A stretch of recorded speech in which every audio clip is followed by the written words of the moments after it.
BlackBerry may have some life left while Apple and Samsung keep battling over patents. I'm Shara Tipkin in for Bridget Carey, and this is your CNET Update.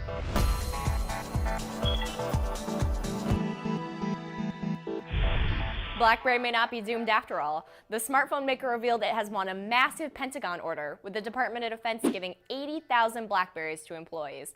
That dwarfs the 1,800 Apple and Android devices it also will distribute. BlackBerry has really struggled to compete with the other smartphones on the market. But even with the big order, BlackBerry said it will sell most of its Canadian real estate holdings to raise cash. Apple and Samsung head back to court at the end of March, but Samsung has already faced a couple setbacks. District Court Judge Lucy Koh late Tuesday ruled that one Samsung patent at question in this legal saga isn't valid. She also determined that the Korean company infringed on an Apple patent for auto-completing text. The two companies have already faced off in court a couple times, but the upcoming trial covers gadgets still on the market like the Galaxy S3 and iPhone 5. Apple and Samsung are supposed to hold talks ahead of the trial, but a settlement sure doesn't seem very promising. Facebook is about to lose most of its users, or at least that's what a new Princeton study says.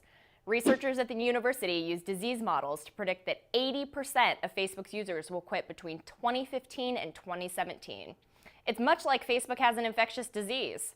The researchers said Facebook has already reached the peak of its popularity and has entered a decline phase. Snapchat has rolled out a tool to make sure you're a real person.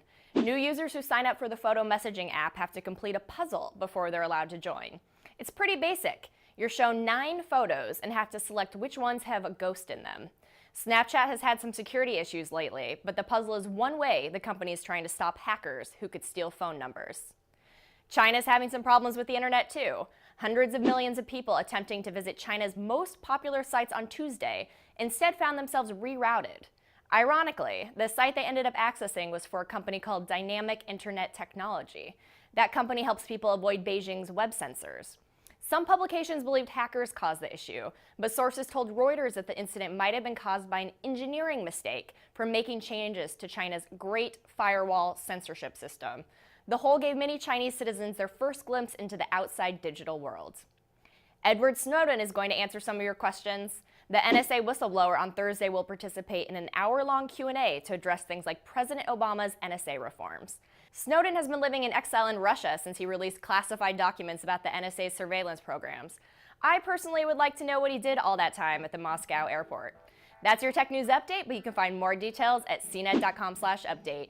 And you can always keep up with the latest stories by following me on Twitter. From our studios in New York, I'm Shara Tipkin.